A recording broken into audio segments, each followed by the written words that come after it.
So Hare Krishna, everyone. We will start the session 4 on the synopsis on the first canto of Srimad Bhagavatam with His Grace Basu Ghosh Prabhu, who is joining us from the US. Currently he's there, otherwise he resides in ISKCON, Baroda. So without much delay, let's begin. I'll pass the mic to Basu Ghosh Prabhu. I'm just setting up, I think I did something wrong here in the restream. Boy, there's a line in the middle. Let me just cancel that and begin again. Oh, there's a funny thing. I don't know if, okay, it's going live. It's better this time. Okay. So I'm also doing a broadcast from my Facebook and YouTube. Nice. At the same time, from my mobile phone. Okay. Right. So I should preface it with session number 4 on the overview of first canto of Srimad Bhagavatam. Yes. So we'll start. Yes. Okay. Chapter 10 of the Bhagavatam, first canto. We did 3 means 9, 3 chapters per day. So 9 adhyayas, 9 chapters are over. So yesterday we finished with Bhishma's disappearance and now departure of Lord Krishna from Dwarka. I did make some notes. I don't know. Let's see how. Here it's described that after the Shonika is asking Sutta in the Naimisharanya that what happened after the battle of Kurukshetra. And well, that's described a bit. And that Yudhishthir's, when he was the king of Hastinapur, after the battle of Kurukshetra, everything in the kingdom was auspicious. It's mentioned that there was plenty of rain and the earth produced all the necessities, which means vegetables and food grains. And the cows were also happy and there was plenty of milk. And the rivers, oceans, hills, mountains, forests, and creepers paid their tax quota to the king. Jari bhuti, herbs, I don't know how we pronounce it. We say herbs over here. Were also profuse. And that was how diseases were treated according to Ayurveda. So because Yudhishthir was Ajata Shatru, he had no enemy. So there was no disturbance to the people. People did not have mental anxieties, diseases. There was not excessive heat or cold. That position we don't see today. There's a lot of disease, agony, because people cannot survive the disease. And there's some excessive heat or excessive cold. So here it says that Lord Krishna resided for a few months after the battle was over in Hastinapur. Prabhu, just refer the verses. Pardon? Just refer the verses because I'm noting them down. Number 7. Number 7 is a good verse because it says, Ushitva Hastinapure Masan Katipayan Harihi. Katipayan means several months, a few, Katipaya. Suhridam cha Vishokaya Swasushcha Priyakamyaya. So his sister and his relative sister Subhadra, who was married to Arjuna, and the relatives were living in Hastinapur. So just to please them after the catastrophe, the Kurukshetra war was a great catastrophe because many millions of people died. millions of warriors. So that decreased, the population. Then after a few months, text 8, Lord Krishna asked permission from Yudhishthir to depart to Dwarka. And the Lord bowed to Yudhishthir because he was elder than Lord Krishna. And Lord Krishna was, playing the role of an ordinary human being. So at that time, the ladies and even the men who were very close to Lord Krishna almost fainted, it says. They almost became unconscious. Subhadra, Draupadi, Kunti, Uttara, Gandhari, Dhritarashtra. Yuyutsu is the son of Dhritarashtra from another wife, not from Gandhari. Kripacharya, Nakula, Sahadev, Bhimsen. Domya was the priest of the Pandavas. He was the Purohit. Satyavati. Satyavati is, grandmother of the Pandavas. These are in verses 9 and 10.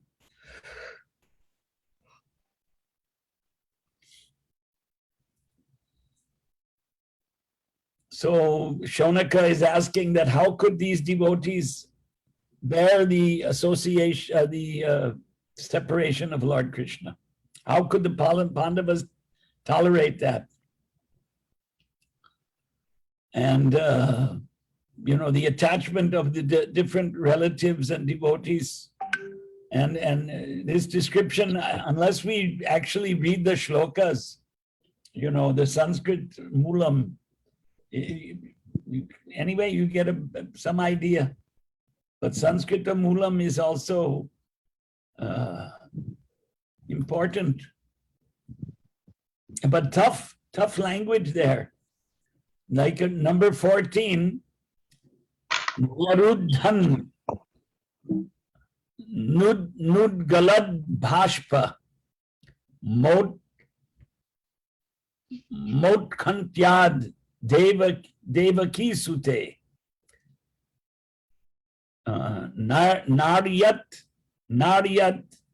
Yagarano Badram Iti Syad Bandavastriyaha. The female relatives whose eyes were flooded with tears out of anxiety for Krishna. I'm not crying for Krishna, by the way. I should be, but I'm not. Came out of the palace, and they could stop their tears only with great difficulty. They feared the tears would cause misfortune at the time of departure. So Lord Krishna's leaving Hastinapur after the battle of Kurukshetra was painful for his relatives and family members. So these pastimes of Krishna are being glorified here by the rishis in Naimisharanya. Then it's described that when he was leaving the palace in text 15, different types of drums were beaten. Mridanga, dhol, nagara, dundubhuri, dunduri, dundubhi, flutes, veena, gomuk, beri, all sounded together to show him honor. And I thought one of the key verses is, out of a loving desire to see the Lord, the royal ladies of the Kurus got on top of the palace, and smiling with affection and shyness, they showered flowers upon the Lord. Now in the purport, Prabhupada talks about shyness in women, and that it was before the Mohammedan period. We know that India was ruled by not every piece of India, but the influence of these Muslim rulers went on for 800 years. And, Bengal, the whole creation of Pakistan was due to this rule of Mohammedans, and that they converting half of the population of Bengal, and maybe more than half of Bengal, and more than half of Punjab. But Prabhupada comments that before that period, men and women did not mix freely with each other. And so instead of coming down on the ground where Lord Krishna was assembled, they went on top of the palaces and saw Lord Krishna from a distance out of shyness. And, excuse me, Prabhupada commented, very interesting comment in the purport, that a sweeper woman commanded the respect of many respectable gentlemen by simply manifesting a lady's shyness. And then he commented, half-naked ladies in the street do not command any respect, but a shy sweeper's wife commands respect from all. So Prabhupada was praising the Vedic culture. And he says here in the purport, the Vedic wisdom therefore forbids us to be attracted by the false beauty of the material body. But because we are now in the darkness of ignorance, having fallen into the material world, the Vedic civilization allows very restricted mixing of woman and man. They say that the woman is considered to be the fire and the man is considered to be the butter. The butter must melt in the association with fire, and therefore they may be brought together only when it is necessary. So, I mean, this kind of a strict society is an imagination now. That's how Prabhupada used to describe it. What can we do? So then, while Krishna was leaving, Arjuna held an umbrella over his head. Uddhava and Satyaki fanned the Lord, and he was seated on an asan where there were flowers, and flowers, he guided them along the road.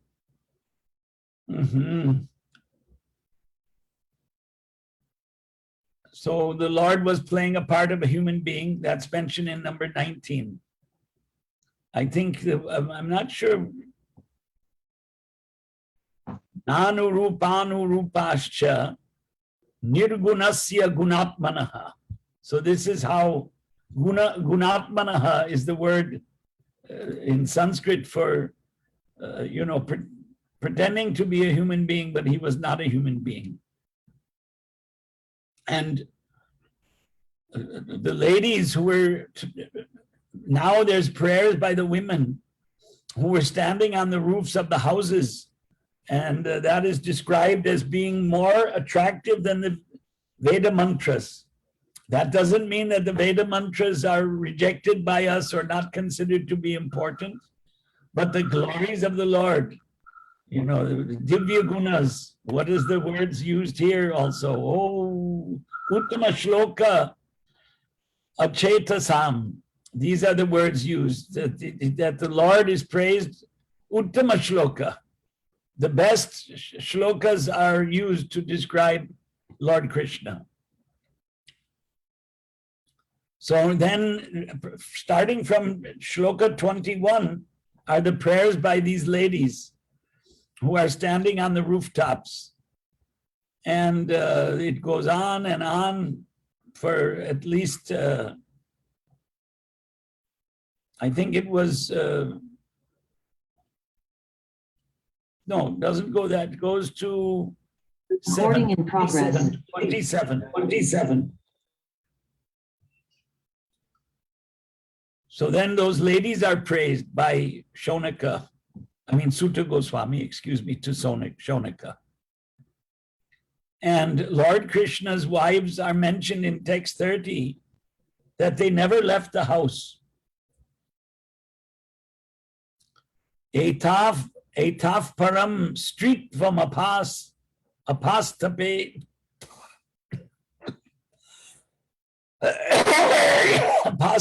shalam nirasta socham bata sadhu kurvate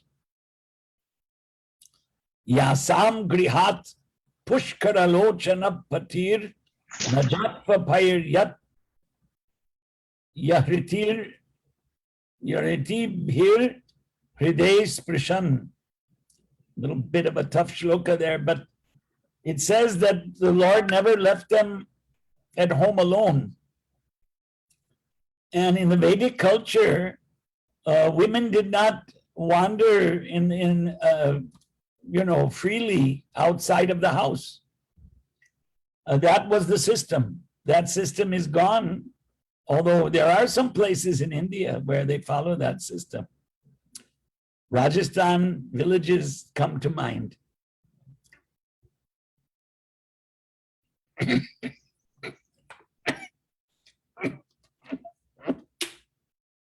Excuse me. It's described at the end of the chapter, 33, 34, and 35, that from Hastinapur, apparently Krishna went north to the Punjab, Kurujangala, Panchala, which was Punjab at the time, Shurasena, parts of Uttar Pradesh, the land on the bank of the Yamuna. Brahmabharta, I think in the translation, is part of Uttar Pradesh. Kurukshetra, we know, is Haryana. Matsya and Saraswata. In the purport, Prabhupada describes the places.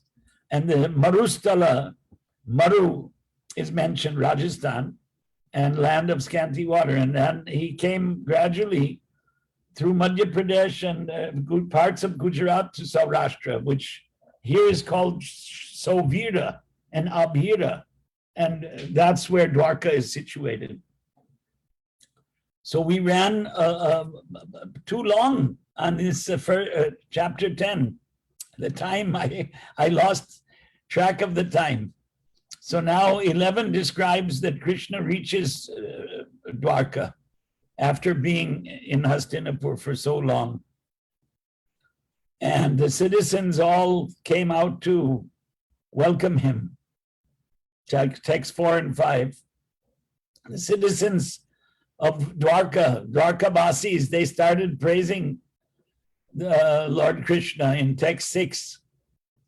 That Natasmate Natha Sadangri Pankajam Virincha Vairincha Asurendra Vanditam. So you are worshipped by Shiva and Indra and all the Devatas, the Sanat Kumaras, the Kumaras, and Brahma.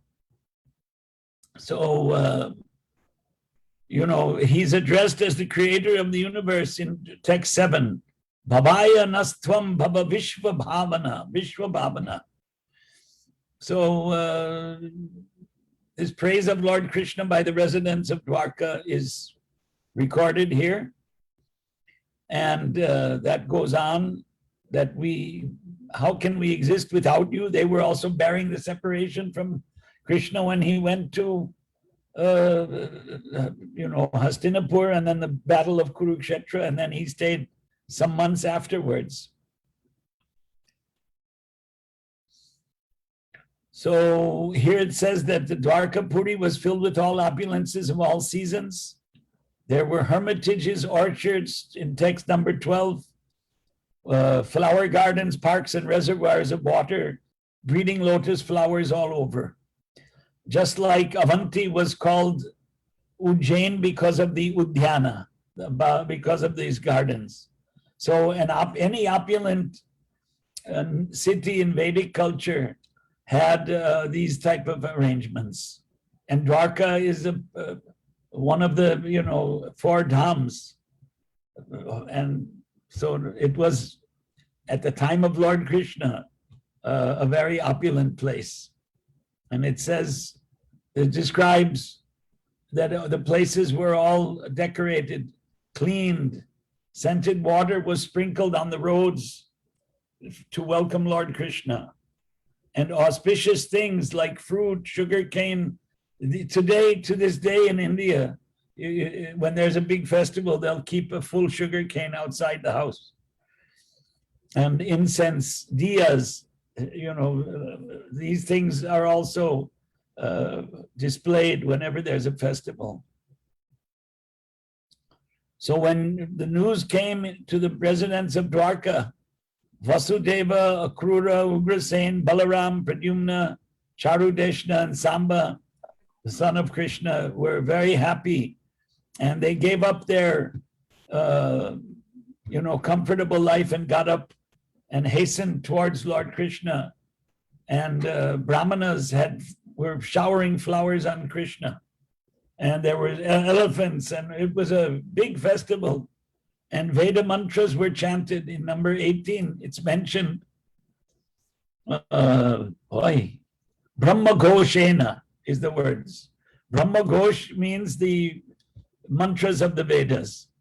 So I was present when Prabhupada was welcomed in Nellore in Andhra Pradesh, January 3rd, 1976. And this was the type of welcome, the girls, you would carry the small kanyas, small girls would have the coconuts on their head, Brahmanas chanting Veda mantras, citizens of the town ready with flower garlands to greet Prabhupada.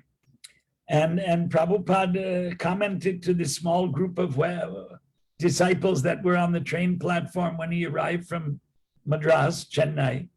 Vedic culture is more intact in South India, he told us. And in 19, it says that many hundreds of well-known prostitutes, Varamukyascha Shatasho, this is in Dwarka. How it may be asked the question, how can prostitutes be living in Dwarka? So, there's an explanation for that. Prabhupada writes that we may not hate even the prostitutes if they are devotees of the Lord. Even to date, there are many prostitutes in great cities of India who are sincere devotees of the Lord. So he goes on to discuss that, but it'll take more time than we have if we're going to go over the whole, chapter right now. But it's very difficult to finish this chapter, and in the small time that we have. Maybe we'll have to take the next chapter tomorrow, I'm thinking, because I won't be able to finish this one. We'll do that, Prabhu, and we can always have an additional session. I mean, here, just like in Hastinapur, when Lord Krishna passed over the public roads, all the ladies went up to the rooftops to look at Krishna. So this was a Vedic concept of streetva, of the dharma for women. And now society is demanding equality. Men and women should be the same. They should do all the same things, and they're doing it. I can't deny it. In modern society and even in India, women work in the same office as men, so they make love marriages, etc., etc. But the Vedic traditions have been broken by all of this. And the result is, there are illicit connections between men and women, which is against Vedic principles and which is described as animal life. Boy, and Krishna is Lakshmipati. In 26, it's described that Lakshmi is on his chest. So he's the Lord of Lakshmi. That means he enjoys all opulences, because Lakshmi is the Shakti of Krishna, the Shakti of Vishnu. So then he went to his father's house, Vasudeva, and his father had many wives, and they all embraced him. And his Devaki was the chief of the mothers. This is in text 28. 29 says they all embraced him, and milk came out of their breasts, out of, Vatsalya Bhavana, affection for Lord Krishna. So then the Lord had many palaces because he had many wives. So according to our understanding, 16,108. So each wife had a palace. So the opulences of Dwarka were unlimited. And after a long period, number 31, the queens saw their husband and they became very joyful. They got up from their seats, but they covered their faces and displayed shyness. But their ecstasy was so strong. But in order to embrace Krishna, first they embraced him in their heart, then they embraced him with their eyes, and then they sent their sons to embrace him, which is equal to personal embracing. So in Western culture, you see somebody, you embrace them. But in the Vedic culture, for women, they wouldn't just embrace anybody, only their husband, and that was in private. But they sent their son in public to embrace their husbands. So Lord Krishna had 16,108 wives, and each wife had 10 sons and one daughter. This is what we read about later on in the Bhagavatam.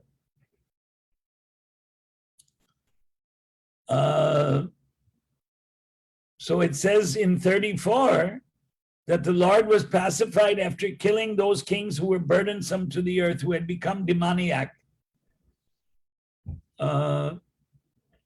He himself was not a party in the fight, it says. He created hostility, and then they fought among themselves, and he was like the wind that causes friction between bamboos and sparks of fire.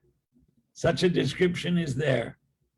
But in the 10th canto, you'll see that he personally killed so many asuras, so many, rascal kings who were not following Vedic culture. And this goes till the 39th verse. And the last verse says that the simple and delicate women truly thought that Lord Sri Krishna, their beloved husband, followed them and was dominated by them. They were unaware of the extent of the glories of their husband, as the atheists are unaware of him as the supreme controller. I think that's a key verse, the last verse of the 11th chapter. And 12th chapter we'll have to take tomorrow. I'm sorry. So the time is up. We will do that. And I was thinking, we don't want to lose the depth and the coverage of the chapters, like, you're taking us through a beautiful flow.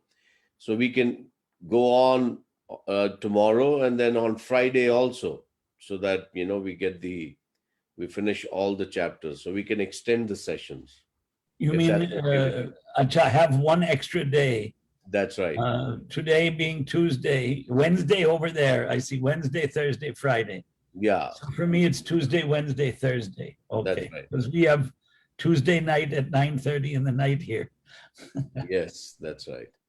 So we'll extend by one more session. So okay, so we can Friday morning, your Thursday. Cover up the chapters that we couldn't touch. Yeah. Yes, sir. Thank you very much, Prabhu. So we can have the question answer session if there is any question.